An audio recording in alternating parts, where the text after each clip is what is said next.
little collab he did with. I'm really fucking with that right now. Asali. Hard. All right, you ready, bro? All right, guys, welcome back to another episode of the Real Meal Real podcast. Today, I'm a little proud of myself. All right, I'm a little proud of myself. When I have people like this in the building, it's the coolest feeling because not only did I listened to your music in high school, now I got you on my podcast. You know what I'm saying? Like I just feel like when I have people like you, I just want to give myself a little pat on the back. So today, of course, we got my boy Cypress. I know, I don't even want to do a little intro because you guys should already know who he is.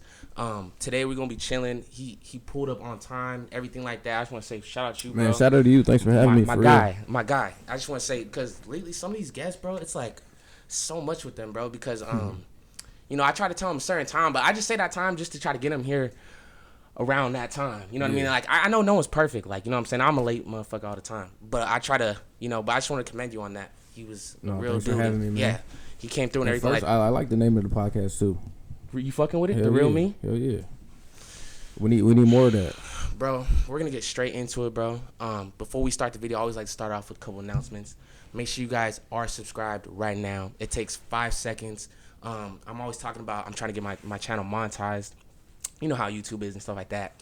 I'm trying to get all these analytics in, and I'm trying to, be consistent with these episodes and stuff like that. So make sure you guys are subscribed. Another thing is we are now on all streaming platforms. So you can now stream the podcast on Spotify, Apple Podcasts, what else? I think there's Amazon, of course. I think we're on everything. So you guys make sure you guys are following me on there. All that stuff is in the description.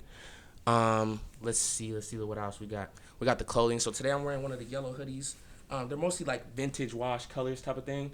We just started doing that this month. A couple of you guys already copped some hoodies, so shout out you guys. You guys can cop that. They're only like $45. Support black-owned businesses. You feel me? Yeah, I was just talking about this on the other podcast.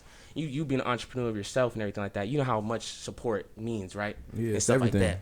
And a lot of people are quick to, they're quick to support people that they don't know. And rather than people that you do know. And it's still support doesn't always mean buying stuff. You know what I mean? It could be reposting, sharing it. You know what I mean? It doesn't matter what support is free at the end of the day. So I just want to shout that out. You guys can get your guys' clothing links in there. Make sure you guys are following us on all social medias. The Real Me with Rel is on Instagram, TikTok, Twitter. That's pretty like the main ones right there. Not Snapchat or anything, but you guys can follow us on there. Make sure you're following my boy. I got his ad popped up on the screen. And everything like that. Make sure you guys are tuned in. Subscribe to him just as well. And my bad, bro. I had to get that out the way. Do your thing. But, okay. Hey, bro. So, we like to start off the podcast, my brother, is a little intro, bro. So, we'll start off with you first, bro. So, for people that might not know who you are, Cypress, let's just talk about a little about yourself, where you're from, how you were raised, a little something like that. Yeah, a little intro. My name is Cypress. Just became a father 7 months ago. So, I'm a father first now, first and foremost. Mm-hmm. And just grew up in LA, different parts of LA, played a lot of sports, recreationally throughout the city and shit. But grew up LA kid, born and raised in LA kid, still here, still putting on for the city. Hell yeah, bro. Did you do a lot of moving around growing up, bro, or were you kind of like a one spot? A little bit of moving around, not too much. Not too much. I feel like just me playing sports at different parks. That was moving around. Just playing Pop Warner football. Like, that was a lot of moving around. Football. So you did football growing up? Yeah, I played all sports, but I played football for the most part. Okay. And football, I know you just said you played all, but was football like your favorite out of all the ones you... Okay. Football definitely my first love. So Pop Warner first? Before Pop Warner, I was playing like T-ball, baseball. Whole life? Yeah, soccer, basketball, all that. Very athletic. I'd say so. Yeah, not anymore. I'm a little out of shape and shit, but it's been a couple years. It's been a couple years. Nah, that's the stuff though, bro. Okay, what about so I know you just said growing up. What about high school? Were you still into it in high school too? Yeah, high school I was very committed to being a student athlete. I went to Loyola High and I played football 4 years. Wow.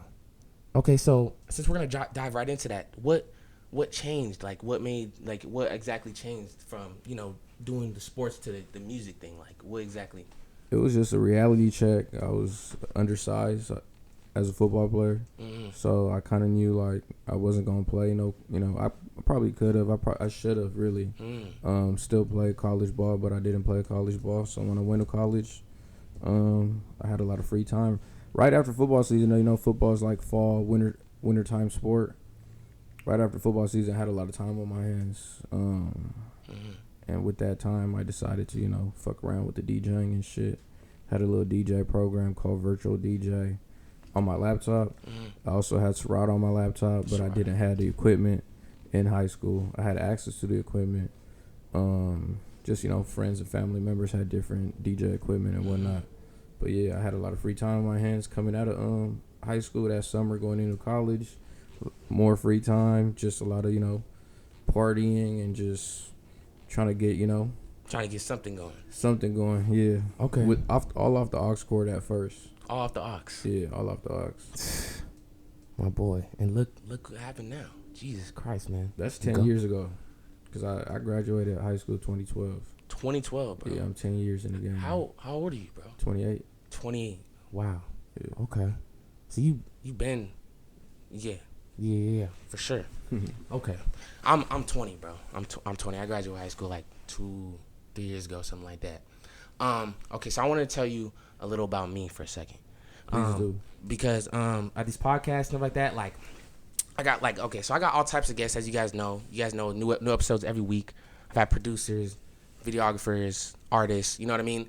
And of course, obviously, like I've never met Cypress Moreno. You know what I'm saying? Like I don't, you know, we don't know each other like that. So this is our first sit down and everything like that. But I always thought I could just give you a little bit on me before I start asking you more questions. For sure. So for me, my name's Jarrell. That's my full name, of course, and this is my podcast. I want to give you a little history about how this all came about. So for me, in high school, I always liked entertainment, bro. I was always that kid, kind of like dancing, smiling. I was always one of those type of kids. That kind of makes sense. I also played sports growing up too, but we don't gotta get into all that. But I'm just trying to give you a little rundown in high school. So I used to first, like, you know, when I was a freshman or whatever, I used to be one of those, like, I used to like to dance and shit like that. You know, that was just like, I was energetic. I was like the hype. You know what I mean? I did that. And then I kind of started doing partying, promoting. I did that like kind of at a young age, like sophomore year. I threw my first party. Probably pull a clip over that. And then I kind of got into promoting and hosting. You know how it is out here in LA. And, you know, because my high school days were 20, like 16, 17, 18, like that area where, you know, partying was kind of like up right there. For sure. And I started doing that at a young age, hosting. So that kind of got me more tapped in LA. You know what I'm saying? Just kind of knowing DJs. And I met artists here and there. You get me? Yeah. And then what I did was my senior year came around. I don't really get too much into the podcast. It comes up sometimes, obviously. I did music myself. Fire. Right? So I tried doing that. The reason I did music was it was actually a funny story, bro. So I have a brother-in-law of mine, right? And basically, it was one summer before senior year. I was telling him, obviously I'm black, bro. So, you know, people tell me all the time, like, can you freestyle? Can you rap? You know what I'm saying? It's just something black people get asked a lot. It's kind of like a thing, you know? And I've always said no, bro. I can't rap for shit. That's not me. I'm not that guy. But one day, my brother-in-law, I told him, I was like, you know what, man? I was like, I think I could make a song or something like that. He said, not a chance. And it just flipped a little switch in my head. I was like, what the fuck? I said, bro, hold on a second. That I can't do it now? Like, that you tell me I can't do? All right, no. So what I did is I messed around. Sum it up, I tried to make my first little song to, like, it was AZ Chike's beat. It was like the Burn Rubber Again type shit. Made a song. It was like a minute long, bro. And, you know, it took me a while to write it. I had a friend that had a little studio at his house. We did that. I recorded it, and I couldn't wait to show my brother, man. I was like, got this little song here. I'm ready. I pulled up on him. I waited till we were in the car getting food or something. I was like, all right, man, turn it up a little bit, man. Like, turn it up. You know what I'm saying? I'm about to play you some shit. Playing the song, he said that shit was ass. I was like, fuck. I was like, all right. I got really mad then. I was like, it's still the summer. I'm like, whatever. I kind of like cut him out. I locked in. Long story short, you know the song Gwen Stefani, like Holla Back Girl? That shit. I took that beat. I somehow freestyled, wrote a little song over it. Came out to 1 minute 45 seconds. I dropped that shit probably like right when school started. It was like August. And I kid you not, bro. Like, okay, I premiered it. Like, not premiered it, but I previewed it on my Snapchat. You know how no one really says shit until it's the shit, kind of? Like, no one really says, hey, this is good. Until you got some people and you're actually doing it. Same thing. I previewed it. I was like, I'm about to start rapping. No one really said shit. They're like, cool, whatever. Until it got like 1,000 views type shit, like in a week, bro. And you know how like this is like 2019, man. So you know SoundCloud was a little more serious back then. For sure. Than it is right now. I did that, bro. And basically what I did was I took all these. So people were playing my music, right? But how it got big and how it all started, I'm gonna pull up clips during the interview for you can see what I'm talking about. I did performances and everything like that. Oh, yeah. And what I did was I took all these videos of people playing my song. People would send me all these videos. It would be kids, teachers, aunts, grandmas, people in the car doing all types of crazy shit. And I would just repost it over and over and over again. And it made it like a trend, bro. It's almost the same shit we hear. Almost the same exact thing we hear, bro. And I just did that to the point where it kind of like looked like I was a real rapper. Because then, you know, I hit like 10K or something like that first 2 months. And then I started doing performances and the whole 9 yards. I made a couple songs, you know. I'm not trying to gloat, whatever. You know what I'm saying? I'm just trying to give you a little insight. You feel me? I want to say like the song today, cause I actually got one of those Spotify wrapped ups today, or whatever. Yeah. I looked at that because at the time, you know, all my songs were on the platforms, so I still get the emails and stuff, and it's over like 20,000 still on Spotify, and it's like at 30K on SoundCloud, bro. So I did that whole thing. The only thing that really not fucked it up but stopped it kind of was the COVID, bro. So the reason why, it's like I could have kept going, but I was performing at parties. That's what kind of made the hype so more big, you get me? Or it was more like around here type of thing. And COVID kind of cut me off, so I was like, all right, well, you know how we didn't know what was going on with the whole COVID? Like, we didn't know if it was going to get better or we was going to be here for another year. I don't know, but I just kept holding off shit. You know what I'm saying? I was like, all right, I'm going to drop it. And then, you know, consistency is key and stuff like this. So it just kind of like, you know, time went on. I made a song this year in the beginning of the year, but it got like a month of playing time because by the time I dropped it, bro, I was already starting this. And sorry to keep going on and on about this, but I just want to let you know how I kind of got here a little bit. For sure. You feel me a little bit? Sometimes I don't talk about it enough. But so I did that. I dropped the song this year. I kind of got back into it. It's cool. I'll send it to you. You feel me? You can check it out if you want. Yeah, it's called Sweet Escape. It did good numbers, everything like that. Like I think 2 or 3K. Because it was up for like a month. And then I started promoting this, which leads me to the podcast. We'll start about that now. So I started the podcast this year in March, bro. Nice. Like I think February, March. And I'll talk about that, of course. So basically last year in November, I was like, I got the idea. I was like, I want to start a podcast. And of course it's called The Real Me with Rel. And the reason why I started this was because, you know, I just told you how I did the partying, promoting. And you know how stuff like that comes with perspectives on you. You know what I mean? Sure. And how you act. I did a lot of that too. You get what I'm saying? Certain people act like they think you're a certain way just because, especially, you know, when you're in like that, even on that type of level, you know what I mean? So Lord only knows, you know, but I know you can understand what I'm saying, right? So there was all these perspectives on me. Like I was a promoter, I was a host, I was a rapper, and then now I'm doing. So I wanted something that I could say that's mine. You know what I mean? Like I control the narrative. I control the perspective. You get me? And then it happens to be during the COVID, a lot of people started doing the podcast, right? Yeah. So I started watching those, and then I started kind of like, you know, I was actually getting into it, and you know what I mean, a little bit. I'm like, why the fuck are you asking them that? You know what I'm saying? I'm like, bro, what? It was starting to give me irritation. I said, you know what?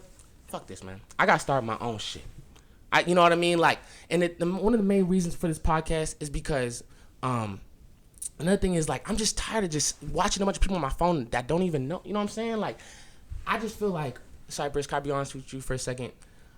I don't know. I just took it upon myself because I think people should have that mindset. Like, you know how like, okay, of course you, Cypress, when you were in the beginning of what you were doing and stuff like that, it's not like someone in your head told you this is exactly how you're gonna end up.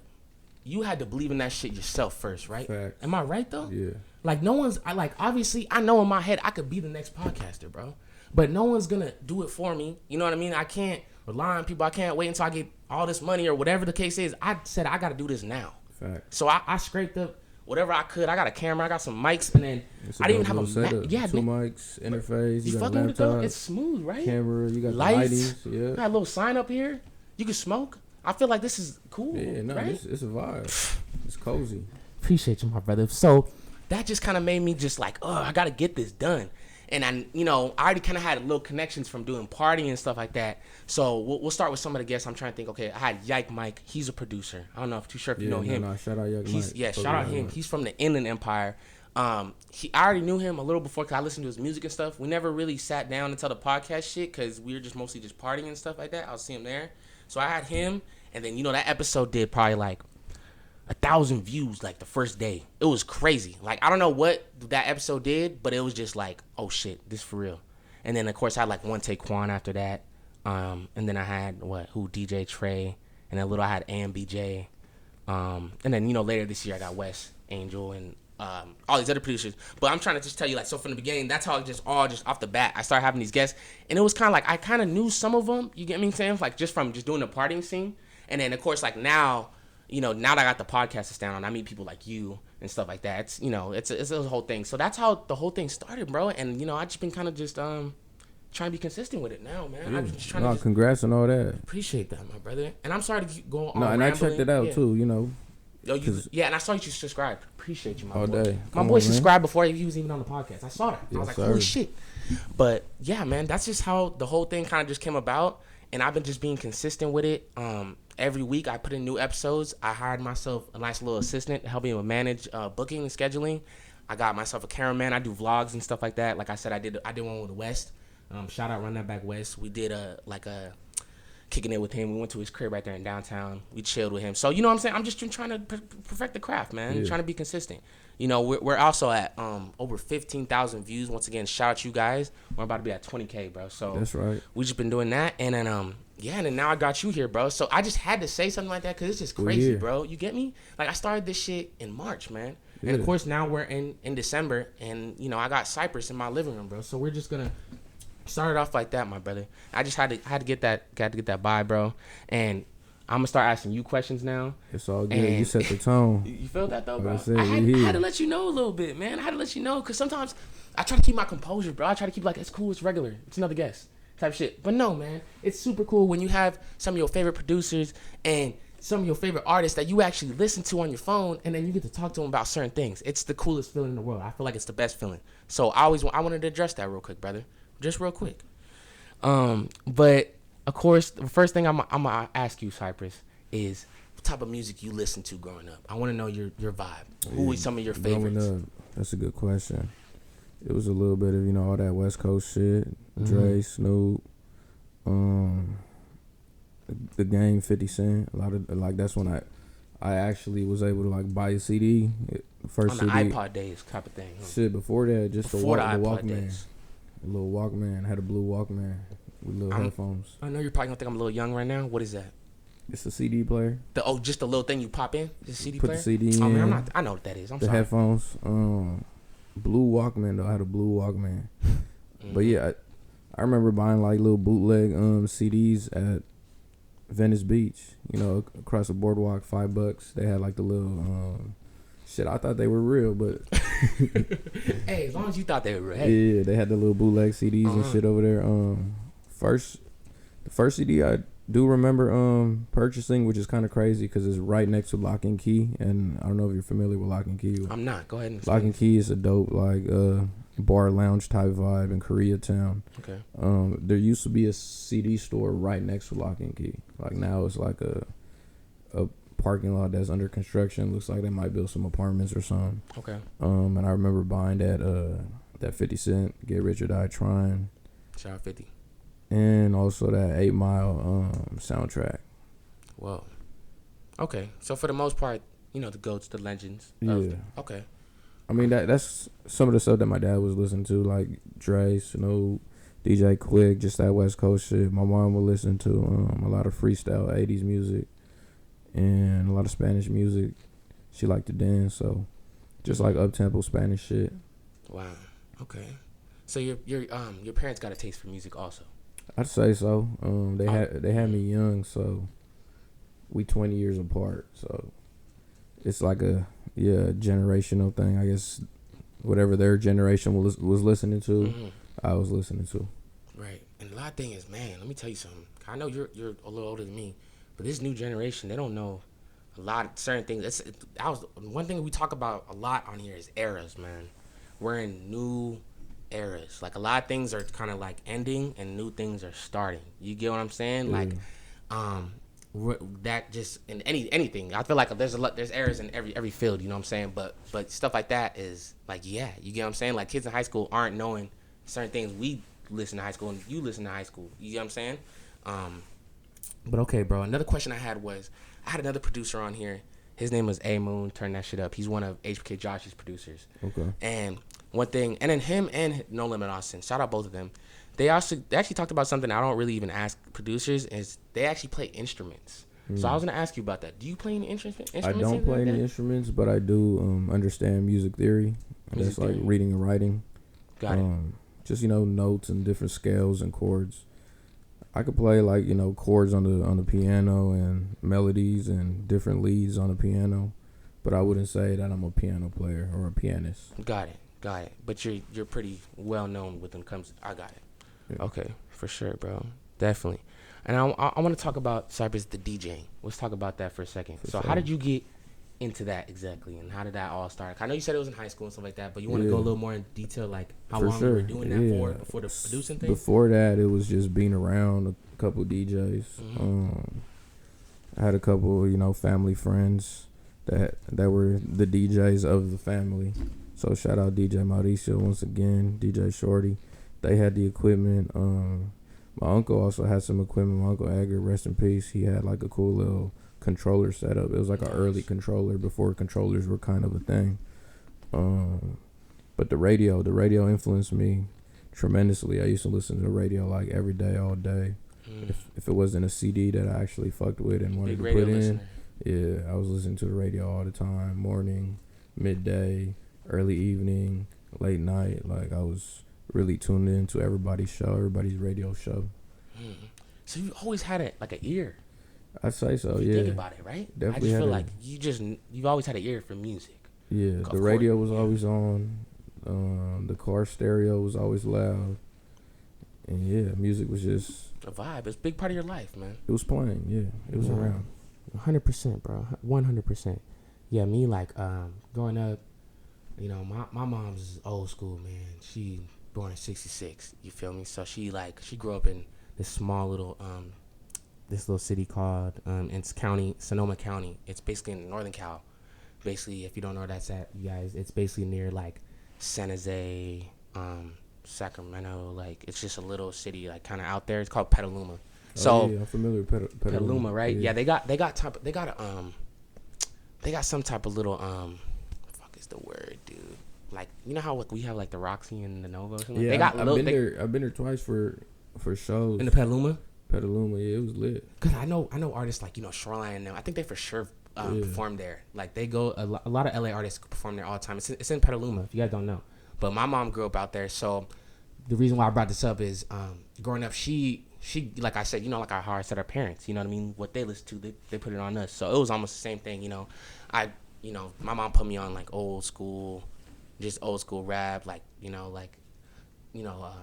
Pac, Dre, who's Shaggy, just like old school. You know what I'm saying? It was more of like that. Like growing up, I was more on that. You know what I mean? Not until like I got a little older, and my mom was strict and stuff.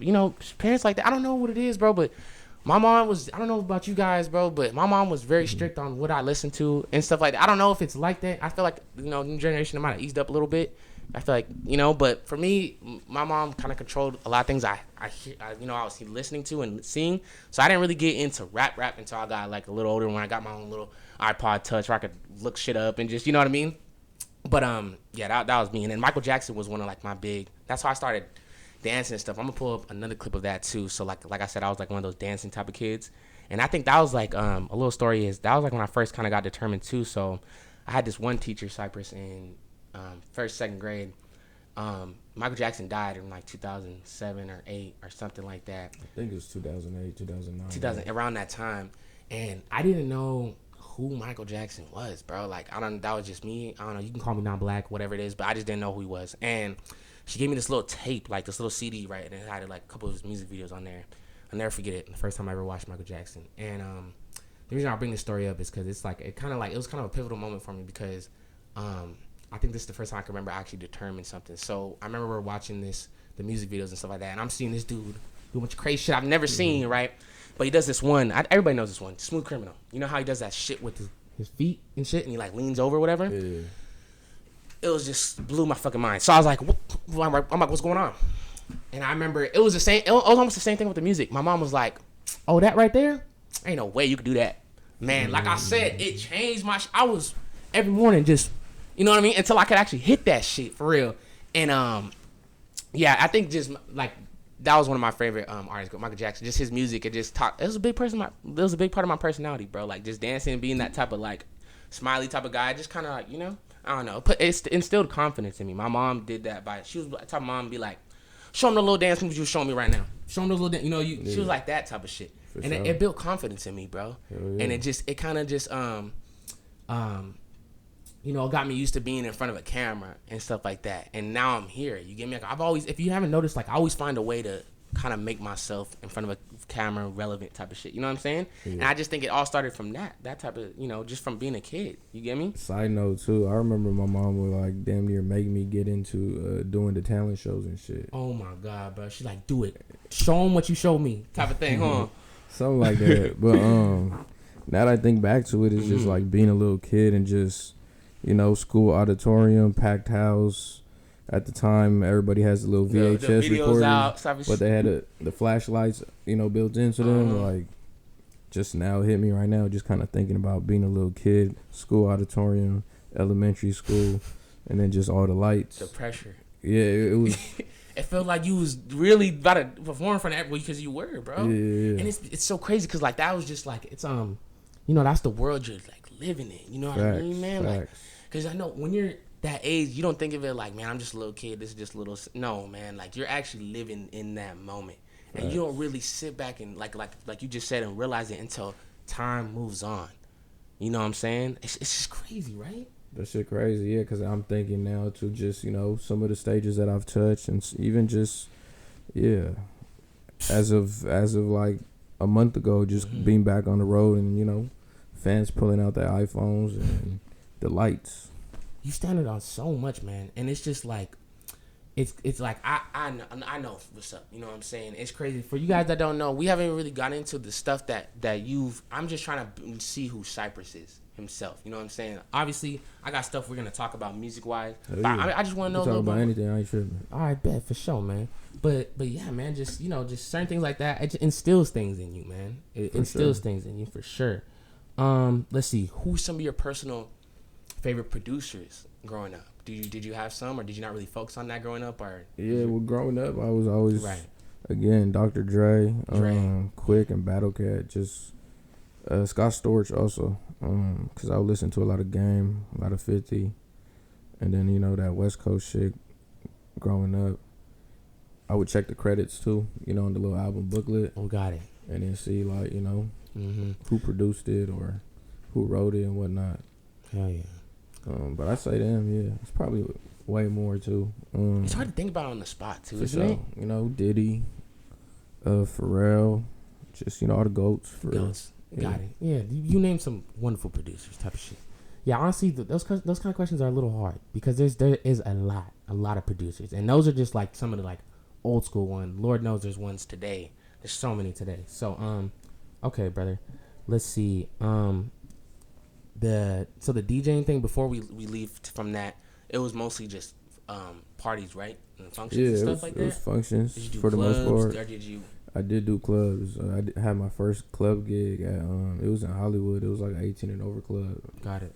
It was with DJ Charisma and Yessie Ortiz. Shout out to Charisma. Yeah, shout out to Charisma. She's cool, right? Cool people. For sure. All right. Who hosted? Somebody hosted that night. Like, I'm not sure if it was Ty. Somebody hosted that night, but I do remember it being with Yessie. Shout out Yessie Ortiz and DJ Charisma.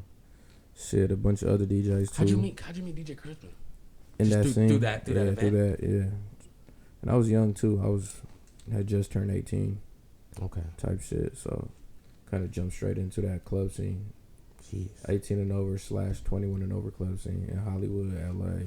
And what was that experience like? Was it like lit, super lit? Yeah, it was super lit. I'm not even going. It was turned? Yeah, it was. What year was this? 2012, 2013. Yeah, it was super lit. Vibes back then. Yeah, it was a lot of. You had to be there for that type of shit, man. Like sure. The music, bro, was just like, God, bro. Like if you weren't like, the air was different. I don't even know. Yeah, for sure. Yeah, definitely. I say what made it lit was just having a support system from the jump. Like I remember my first club gig, I had like 40, 50, family and friends with me. They all showed up. They all showed up, showed out for sure. So that was a good night. Definitely a good night. And then just from there, it was kind of like clockwork, man. You start DJing other places and stuff like that? Networking for me has always been like pretty easy, I'd say. So I just, asked the right questions, was in the right mix. Mm-hmm. Wasn't afraid to ask questions. Wasn't afraid to reach out. Wasn't afraid to, start a conversation. But just kind of networked that, those days, early 18, 19. And then, like, definitely did a lot of gigs, a lot of club gigs, a lot of, just whether it be house parties, mansion parties, just different shit. Okay. Bet. And now that you bring that up, a very emphasis word, networking. How important, for people that, the next question was actually advice you would give to anyone not trying to come up as a producer. But first, before I ask that, I want to say, like, how important is networking when it comes to this stuff? Networking is very crucial, important. Right? Definitely, communication is key. Got to know how to, like, your approach, even just, on DMs. Stuff like that. Stuff like that, just knowing how to talk to a person. Simple things, eye contact, just posture. Mm-hmm. Yeah, networking is big. It could, and get you through doors, it's a lot of people that I met. Like, shit, we mentioned Charisma. I met Charisma back then. I was just in the studio with her on Tuesday. So, relationships, networking, communications. Way definitely go a long way. Doesn't matter what field you're in. You know what I mean? It could be music, of course. It could be something like this, like podcasting or YouTube, anything. Mostly, especially in entertainment. I think just stuff like that.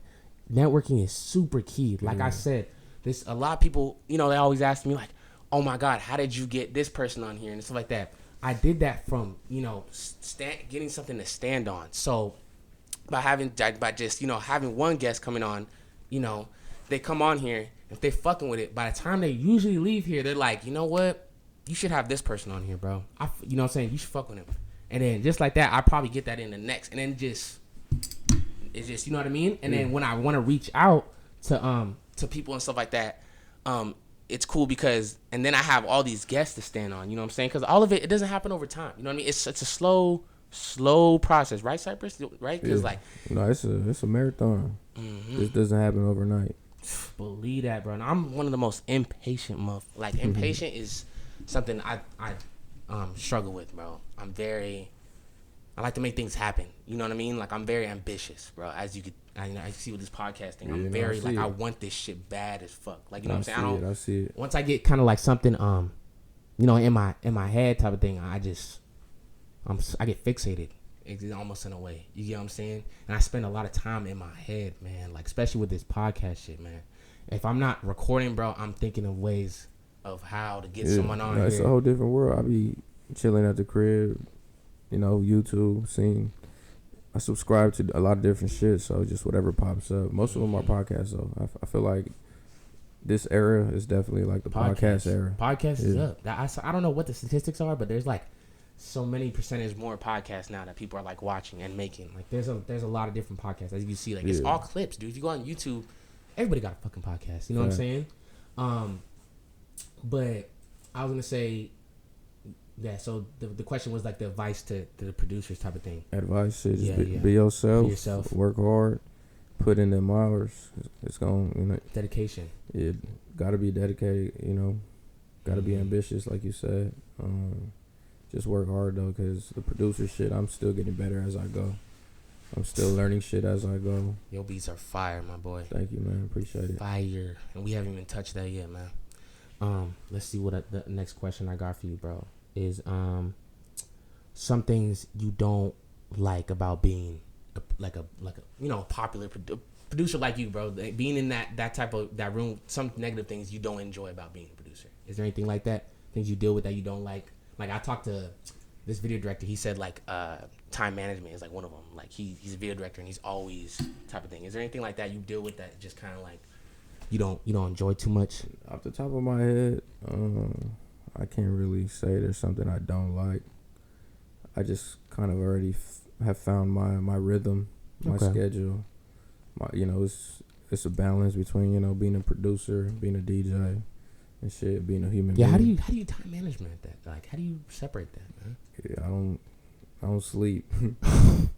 I'm up at least 20 hours a day. I'd say anywhere from 18 to 20 hours. You always got something moving. As long as I get like 4 to 6 hours of sleep, I'm good to go. Wow. But yeah, no, time management is definitely key. Yeah, just surrounding yourself, with good people. Got a good household. Girl that be holding you down while I'm out working and whatnot. Very important. Very important to have someone in your corner. Especially in stuff like, being the person that you was today. You know what I mean? I'm glad you have that, brother. I'm glad. That makes me happy, bro. That's definitely. I guess I wanted to talk, this kind of jumps around a little bit, but this is like, I talk about labels and stuff like that. So I don't really get too much into it, but you are like, some would say, an industry producer. You know what I mean? You're around that type of thing. Like, you know what I'm saying? You're around big artists. So I want to get your thoughts on labels and stuff like that, being independent, and what are your thoughts on that?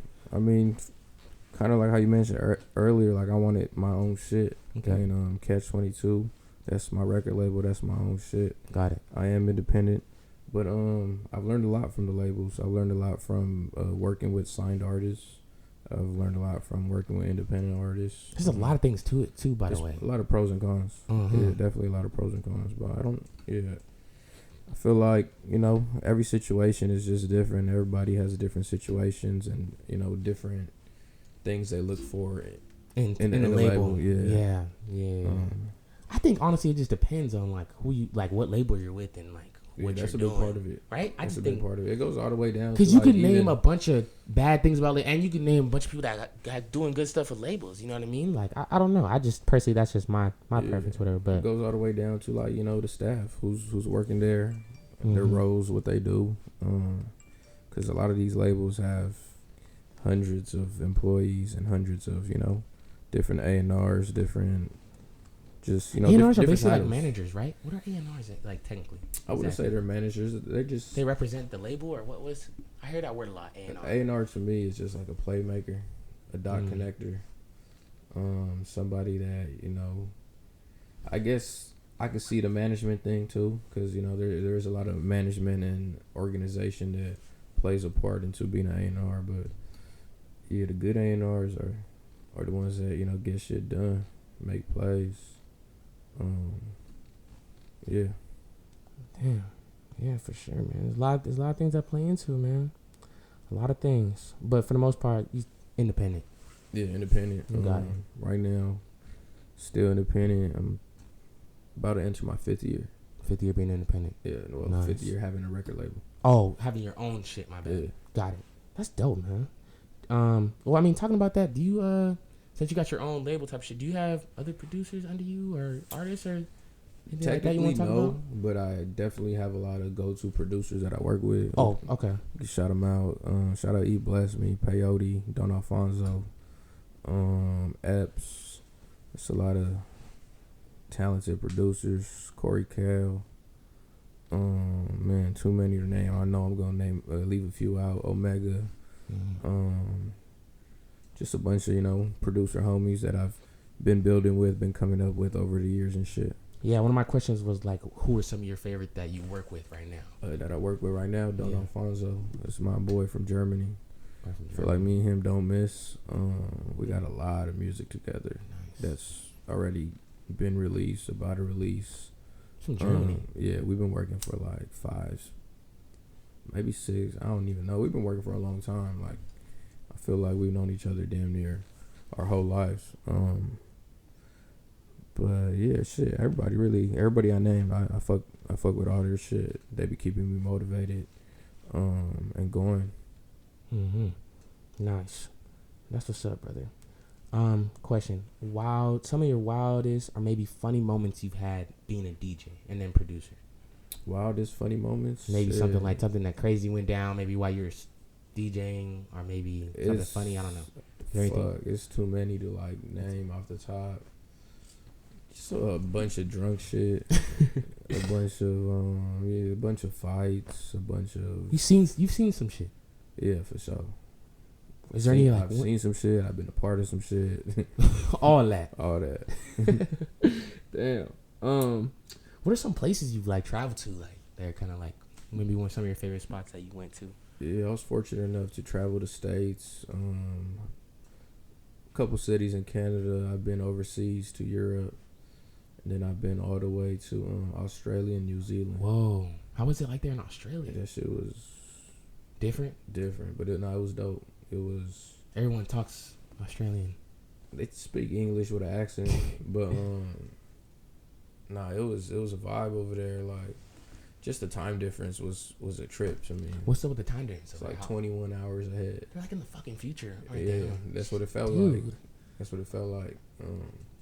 Jeez. The time difference was, it was hard to keep up with, but shit, everywhere I've really traveled, like, I've enjoyed, or I always try to, find something about every city, state, country, Yeah, not definitely, man. Whether it be food, whether it be a mall, whether it be just a bar, a lounge, somewhere good to eat, just like something. Okay. And personally, you enjoy traveling? Like, it wasn't always just because of your work, or was it just like you actually like traveling? Now that I'm getting older, I'm starting to enjoy it more, or just like choose places to take the family and try to enjoy on my, I guess, my older grown tip. But nah, traveling off of the music shit was definitely enjoyable. I enjoyed all that shit. Nice. Yeah, me honestly, I've traveled too much. I've been to Cabo one time. I took a cruise out there. Did that. Let's see. Went to Atlanta. I fuck with Atlanta. I just got off the phone with the homie. Shout out Red Smash. Oh, you tapping out there? Planning a Atlanta trip early 2023 nice. and shit. But I like going out there just to get like a vibe. The culture is different over there, and the weather is crazy. Really to work, because there's a lot of studios over there and a lot of people that just be grinding us. You fuck with Atlanta music, rappers from Atlanta, like personally yourself? Do I listen to Atlanta music? Like Atlanta rap? I kind of do here and there. I feel like, yeah, I'd say I do. I don't find myself really listening to Atlanta artists. Not too much? Here and there. I mean, they're pretty commercial. I hear them on the radio sometimes. They're on playlists. Yeah, mainstream. I mean, shit, one of my favorite artists, Lil Baby, he from... Shout out Baby. Yeah, he from Atlanta. So, yeah, I do be fucking with it, For the most part. The Atlanta vibes. I got it. Cool. Yeah, I got some family down there. I have some siblings that live over there in Clayco. So I went out there for the first time, and I talked about it one time. The weather. The weather is pretty. You've been out there. You know how it is, right? It be getting cold. Yeah, it be like sunny. I feel like I've only been there like when it's cold, either winter, like fall, winter time. Oh, I've really been there in the I went in like the summer. springtime. Oh, yeah, it was I don't know humid, right? Yeah, let me tell you, it was start the day off, it's hot as shit, and then towards the day, like middle of the day, it started getting colder, and then like it just starts storming out of nowhere, like rain coming from the side type shit. Yeah. I'll tell you this little story. One time I was with my brothers and stuff, and I'm from LA or whatever. I love wearing, of course, sandals. I don't like shoes, nigga. I don't know if you the same vibes, but slides are the always. I'm the same vibe. I love slides, bro. I got shoes on right now, but nah. Just for the I gotta give me a little pair of Yeezys for sure. That way, the Yeezys. I just got these, bro. They're fucking comfortable. Are dude. they? Yeah, they look comfortable. They're very and then they kind of give you a little bit, you know what I mean? Because they kind of got the stuff on the bottom, whatever. I feel that. Yeah, it's cool. But point is, I love slides. People give me shit for it all the fucking time. They're like, put some shoes on. I'm like, nigga, you know what I'm saying? Like, I can like worry about yourself. You know what I'm saying? Like, if I can walk around in sandals, nigga, like, you leave me alone. You feel me? Like, I wish I could go to work in sandals. I can't. But that was probably the only thing I probably can't do with it. But point is, I was out there in Atlanta and I had slides on, and they told me, they're like, I don't know why you're wearing slides over there. And I was like, man, what the fuck, whatever. And that came around 5, 6 o'clock came around, storming. I had white socks on. I look like a dumbass. I'm walking around with muddy socks. But the reason I tell the story is Atlanta, they got really this crazy weather. It's just like different all day. Yeah, man. But yeah, for sure, man. I want to travel more too, bro. You know what I'm saying? In my life, I want to travel. I want to go see places too, for sure. Definitely. I think the place I went to was went to Washington, the state, like up there. Okay, yeah. I went out there. I got some family in Everett. It's pretty cool. It's pretty nice out there. A lot of trees and shit. Yeah, it's cold. It's nice out there for sure. You been up there? Not to Everett, but like Seattle. Spokane. The main ones. Yeah. Where else? I think a couple of other little cities out there. Yeah. But I think there's another Tacoma. I think that's the one. Tacoma, that's one out there. Been out there. Okay. Yeah, so that's basically where I've traveled to. So like, I don't know. I'm trying to think of anything else. You know, I was raised out there in, you know, Northern California.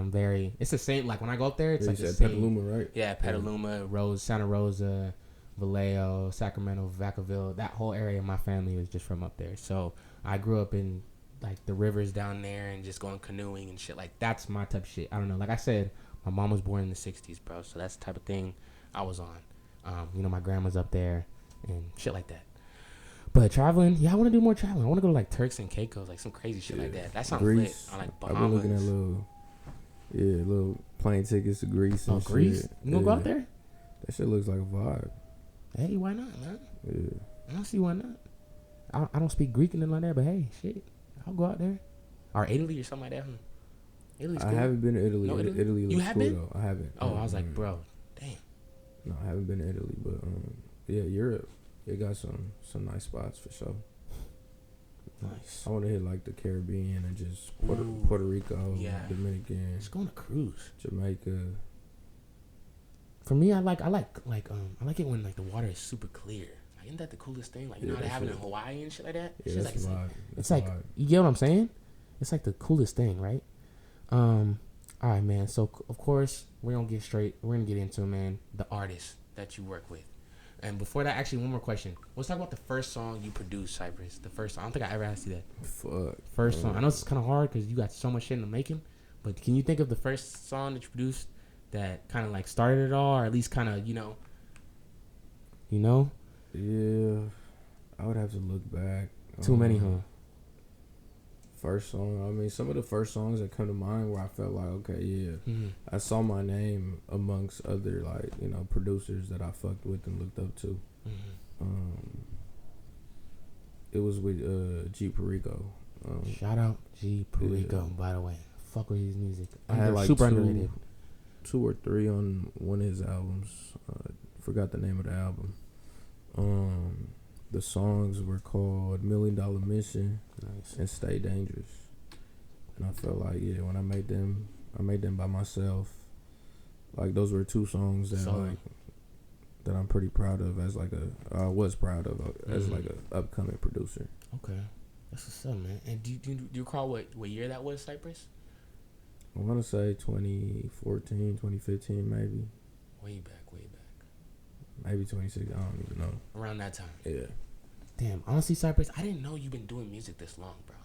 Yeah. I mean, I started DJing. I'd say I really started DJing. Just that whole thing is just a senior in high school, or that summer going into my freshman year of college. And then I started producing shortly after, like probably like 2 years after. Nice. Yeah. That's what's up, bro. I did not know that. That's not another guest I had on here was HBK Joshi. You fuck with him? You know him? I want to say I may have met him once. Joshi? I may have met him. I'm not sure if I met him. Yeah, I think I did. With Wes. Yeah, he makes music with Wes too. So yeah. I'm pretty sure you might know him. He's HBK Joshi. I fuck with his movement, his music though. Like, I respect it. Yeah, I fuck with him hard right now. I feel like I know his name and I know of him because of how hard he works. Because I always just see like the blogs and on YouTube his name be circling around. Yeah, I bring him up because I'm kind of getting the same little feeling because when I talk to him, right, I just got put on with him. I didn't get put on with you this year or nothing, but I've known you, I think like since like 2017, 18, probably like that's probably the first time I started hearing your music and stuff. But him was a little more like I just started listening to him this year. But the point is, the reason I'm getting that is he showed me like all these videos of him rapping and shit like that, right? And he's been rapping for years. Like you know what I'm saying? Like it's just I get surprised by things like that. You know what I'm saying? I know you. You know what I'm saying? You've been around like from starting on you. It's been a couple years, but you just told me you've been doing this for almost damn near 10 years. Bro. Yeah. You get what I'm saying? That type of stuff amazes me, bro. And it's just kind of picking up momentum. And you've seen a lot. Seen a lot. Did a lot. Been through a lot. Okay. Before I name some artists, do you want to talk about some of your favorite artists that you work with, just off the top? I got some on here. I got a list, but I don't. In this case, I might not mention anybody. You got some? Artists that I enjoy working with. Yeah, go ahead. Rucci, yeah, that's one I got on my list right here. We got some good chemistry. How'd you guys meet? How did we meet? We met. I was DJing. I DJ'd for Mac Rucci. A couple shows for Mac Rucci. Rest in peace, Sean Mac. So back in the Mac Rucci days when he like first started, yeah. Please don't fuck me over. Type of shit, huh? Yeah. Okay. Who else? Shit. You said artists I enjoy working with. Yeah. So off the top of your head, I got some right here, bro. But I just in case I don't leave any out. Is there any you want to just off the top of your head? Off the top of my head, like I got one right, Big Sad. Oh yeah, definitely Big Sad. I fuck with him hard, super hard, super underrated. I fuck with him. You gotta let him know I fuck with him. I will go crazy. Definitely. He got this one song. Big Sad would be a good person to get over. Dude, here for sure. Yeah, but that would be a lit episode, right? Yeah, for sure. I'm about to put y'all on for real. Like I kind of like it because like it's kind of like a song that I got like that note that's not played out or whatever. But they got this one song. I bet you know Therapy. You know the song like that, of course, right? That's probably his biggest song. But I'm telling you, not a lot. You know what I'm saying? Like that song is on, but it's like a low. Like you know what I'm saying? It's not played. Like you know when songs are just played out type of shit. Nah, that song is one of my favorite songs, bro. Like Therapy goes so crazy. And they got this other one called 2 p.m. Goes stupid. Yeah, just I love him. Just let him know that. No, definitely he's up there. Big Sad. How'd you guys meet? We met, I want to say, just being out in the mix. Jay Blaze, the homie Jay Blaze, really like locked us in though. He got us in the studio for that project I did with him, Gang Ties. Who's Jay Blaze? Jay Blaze, that's the homie. He just like a A&R playmaker. Got it. He got his own shit, Hidden Gems. The relationships basically you met. Big Definitely good people. He's known out in West LA, that area. But I want to say it was definitely either through Jay Blaze, Jay Blaze is really like the dude that... Is that a name I should be on the lookout for type of thing? Jay Blaze? I mean, people know Jay Blaze. Nice. People definitely know Jay Blaze. He be making plays and shit. What was like the first song that you guys had, you and Big Sad? The first song we did, I think, was 700 in My Cup. Nice. That's our biggest song.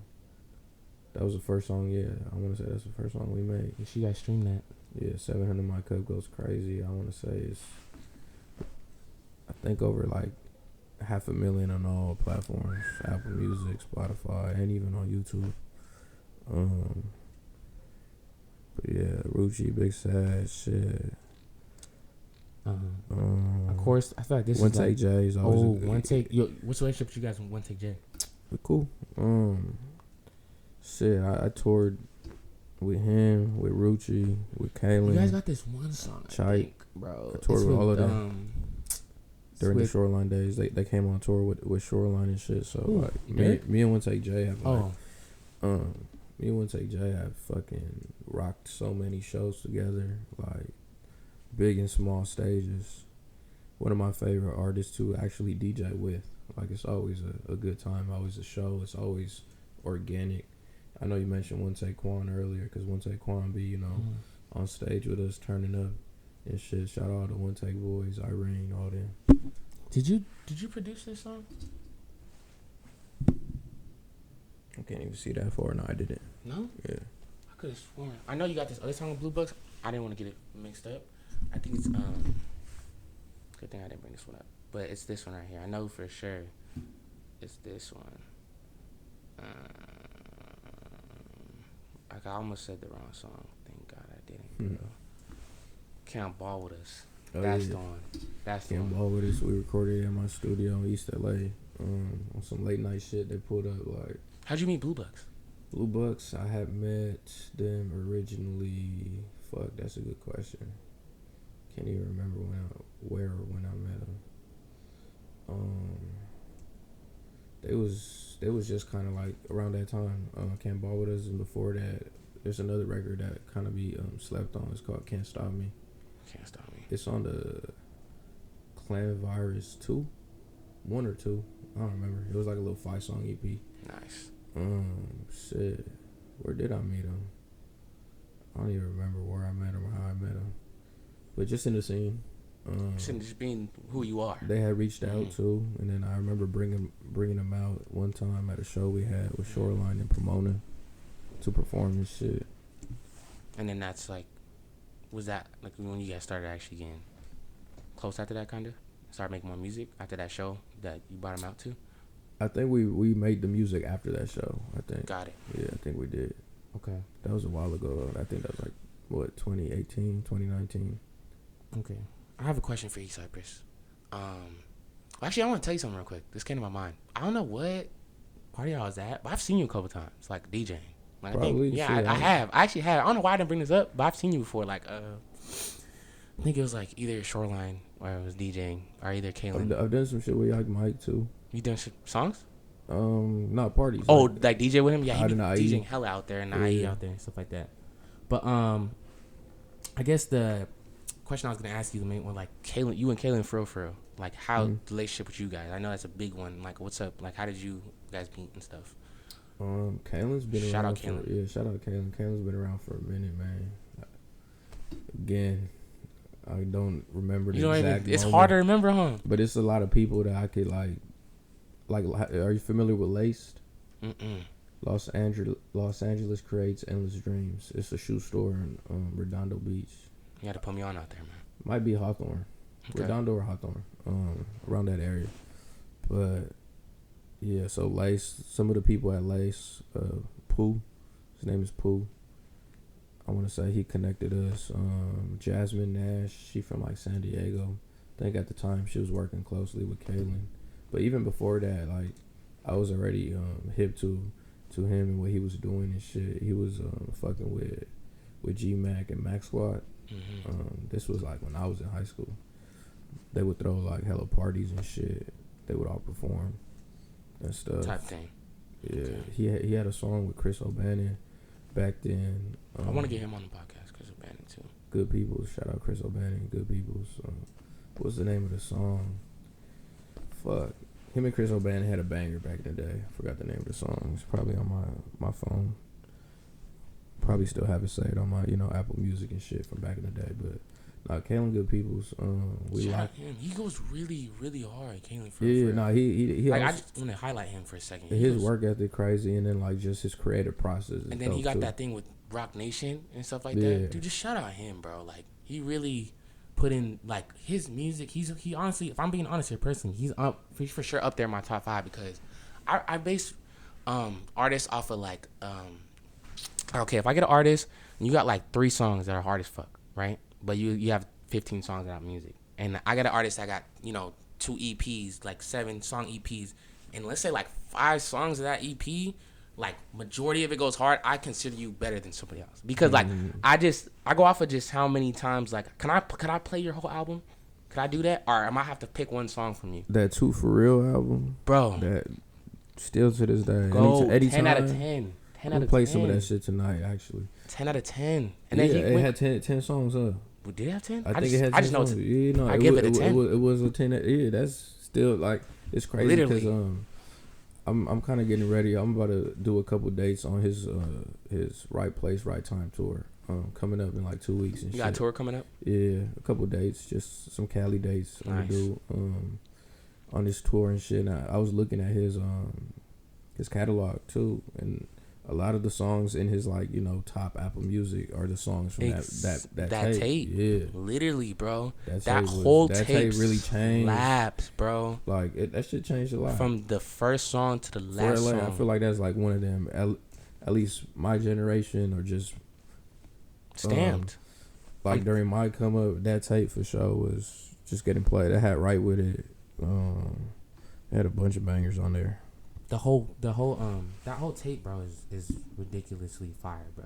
For sure. And the thing is, it's crazy because I got put on with Kaylin, right? Like, one of my friends was throwing like a birthday party. This is like 2019, early 2019, I think.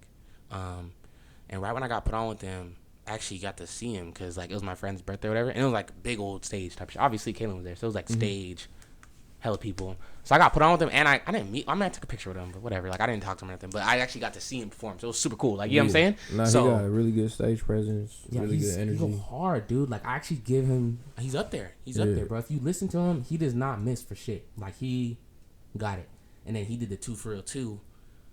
Fire. Same thing. Gas. So shout out Kaylin, man. And then another question, Cypress. I have a question for you, bro. Who, like, officially DJ? Like, who? I know you don't just DJ for one person, bro. Who do you officially DJ for, bro? I've seen you DJ for a lot of people, bro. Yeah. Like, I've seen you DJ for a lot of people. Is there like officially, or like you just everybody's type like? Shit, whenever I'm, Does that make sense though, bro? It's like when you play sports and you on the bench, but you ready, and whenever your number called on, like with me, it's just whenever my number called on, like sometimes, you know, they hit me to do this little, you know, quick little club thing, or they might hit me for a Rolling Loud. I wouldn't say I officially, like right now, I don't officially DJ for anybody. Right now, you're that goat of a DJ. I'm trying to tell you, bro. I've seen DJ for a lot of people. Like I can't name a lot of people I've DJ'd for. Yeah, I could or I DJ. Yeah, you know. Mm-hmm. Yeah, the only reason I bring that up, sorry to interrupt you, but it's because when I saw you, right, there was a lot of people there. That was AZ Track, Shoreline. That had to be like on tour because it was a Shoreline tour, but it was everybody and their mama on that tour. Like, yeah, I think it was one everybody. of those. Yeah, and I DJ'd everybody set. Like I was on stage for like 2 hours, 3 hours a night. Yeah. Jeez. It was cool. It was fun. Mm-hmm. I wouldn't do it now. You know. I wouldn't do that shit. Yeah, that was back then. Cool experience, right? Definitely a great experience. A lot of shows and a lot of sets under my belt. What about relationship with you and Fenix, bro? You gotta talk about Fenix. that. I be DJing for Fenix. I just got off the road with him. We actually about to drop a little project. Did you go on tour with Wes and them? Yeah, Fenix was on that, I think. R3 and Wes. Shout out DJ Keys. They was all on tour with us and shit. We did a little quick little run. How was that, by the way? It was cool. We about to pick it back up early January, I believe. Nice. Yeah. Nice. Do like some Texas dates and Midwest dates. Dope as fuck. Yeah, I haven't. But nah, yeah, I recently just DJ for Fenix. Yeah, I got a show coming up. You guys just dropped a song too. Right? Yeah, a couple days ago. We dropped a video. Got a project with him coming up. 6 to 8 songs. We ain't really. We got the songs. We just picking them out. Got it. And getting the whole rollout and the like drop. what you guys want to do, right? Yeah. Okay. Yeah. Shout out Fenix, Flexin, all these artists that we're mentioning. You guys need to stream those. They're personally, obviously, they're LA legends, and they're personally like some of my favorites. You feel me? Let's see who else we got, man. Baby Stone Gorillas. So of course, like we had E Shout out BSG, man. Shout out E Killer. I had him in here 2 weeks ago. I got a project with them. I'm excited about it because I feel like whenever that drop, it's gonna be the right time. I'm kind of manifesting it to drop early in the first quarter, maybe second quarter of next year. So like March, April-ish. Mm-hmm. Plus, they doing Rolling Loud and shit. But like the music I got with them, it's hard. Fire. I just be riding around to it and shit in the car and shit. Type shit. It's Lord knows it's giving me that same. It's giving me that same vibe because the only project I have 2 projects out. Mm-hmm. I have a lot of music in the vault though. Like I got a project with Rucci. I bet, dude. Like for over 2-3 years. Your phone we've been has recording. the most fire music on it. Couple projects that I've been kind of like putting together and piecing together just for next year, maybe even the end of this year. Definitely want to finish that Rucci project. I got a project with Bang Gang Lonnie Bands that I'm kind of trying to finish up. The Baby Stone Gorilla project, and the Fenix project's about to drop soon. Maybe a couple more Cypress projects. Oh yeah, again, I only have 2 projects out right now though. One album with Big Sad, and I put out a mixtape almost a year ago called Tapped In.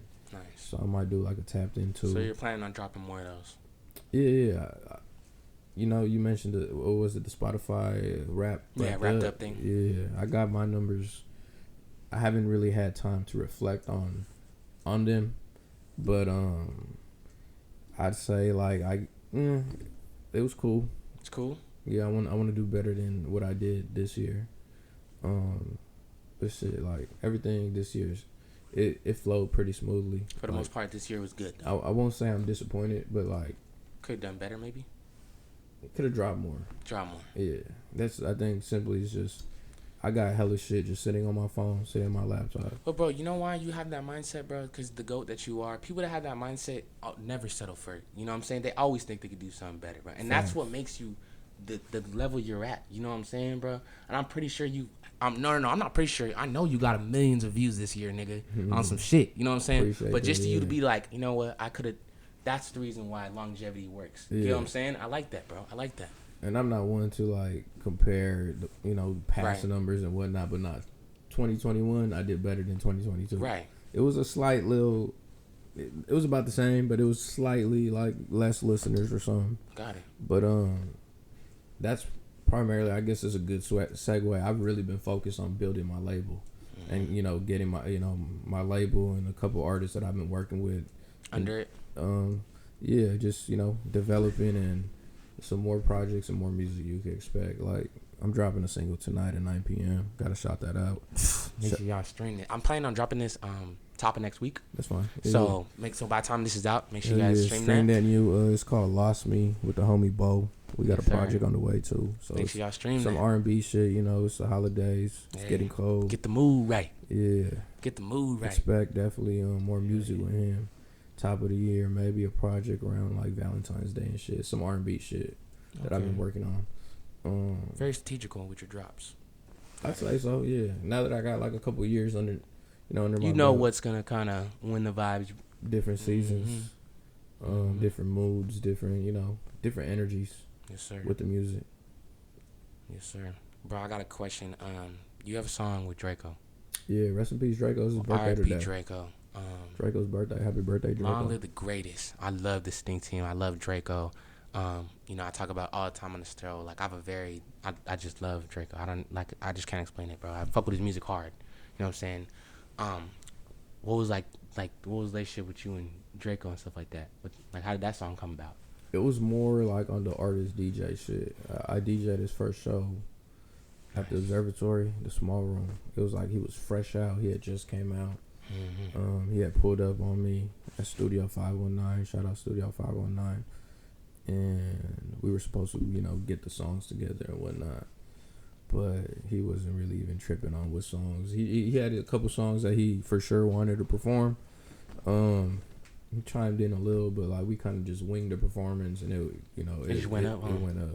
It was sold out. Draco, nigga. It was his first Draco, nigga. First show since he was out, type shit. Nah, that shit went up. Long live the ruler, nigga. But yeah, it was more like a DJ artist type of vibe. And then the second time around, like he got locked up after that. The second time around, when he got out, he pulled up to I ran into him at a video shoot. Nice. It was it was G Baby, Catchy, rest in peace Catchy.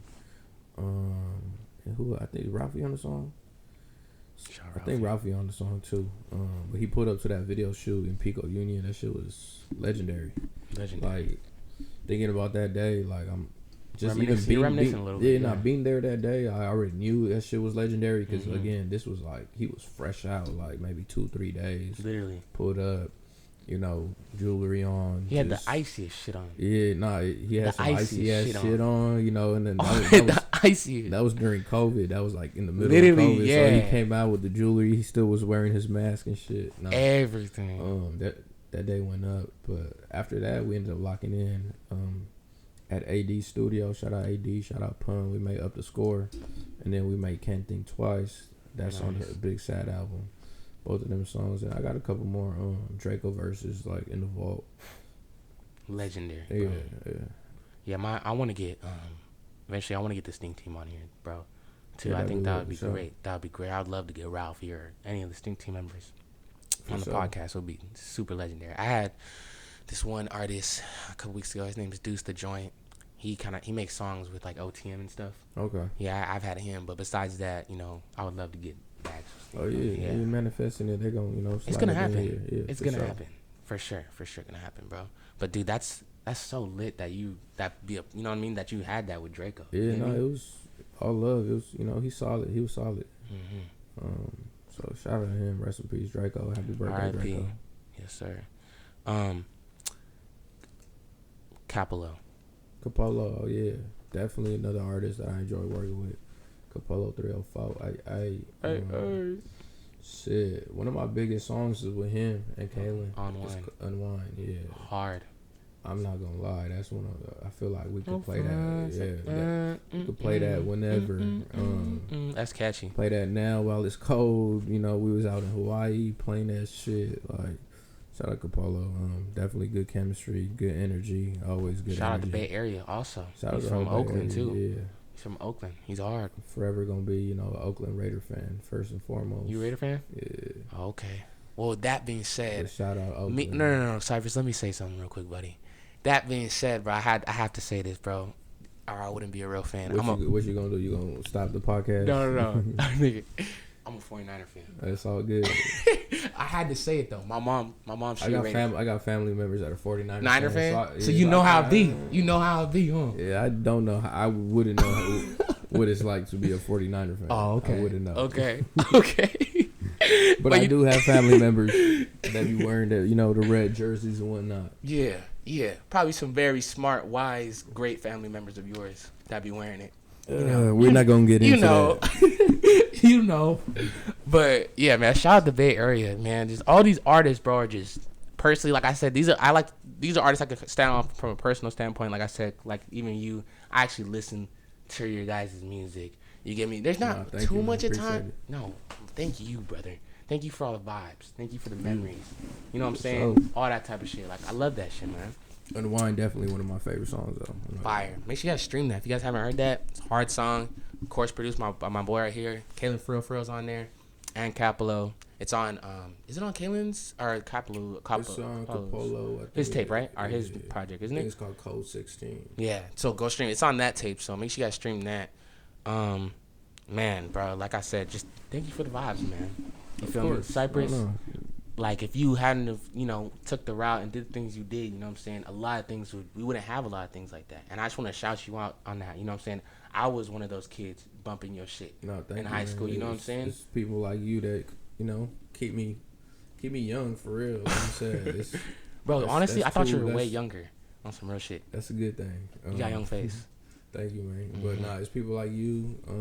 I respect. I did my homework. I seen you had your own setup. I seen some of the guests that you had on the podcast. Appreciate that, man. I was here. I was doing this type of shit at one point in my career too, because I was doing like internet radio, but it was internet radio with interviews type shit. So, right. So like I respect it. Appreciate that, man. It means a lot. Keep doing your shit for real. Thank you, brother. Thank you. And I plan on keep on going. I don't plan on stopping. I'm not gonna stop. I'm gonna keep going until I'm verified in this. You know what I'm saying? Like the real type shit. You know what I'm saying? Like I said in the beginning, you feel me? I'm very focused right now. I know what I want. I know what's gonna happen. You feel me? Like I just gotta keep it up. You feel me? And this is just when I have interviews like this, it's just like a reminder. Like you keep going. For sure. Does that make sense though? Keep doing your shit. For sure, my brother. Is there anything we could be on the lookout for that's that maybe people don't know about? You got clothing maybe might coming out. Are you into clothing and stuff like that? Or a little bit, just a little tiny bit.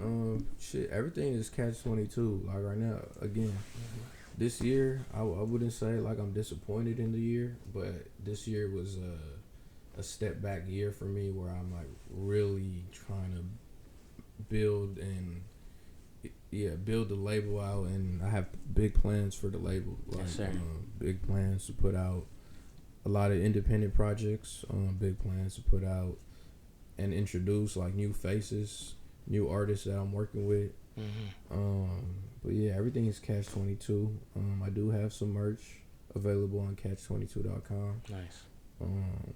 I am taking some merch on the road with me, and yeah, shit, I got some rugs too.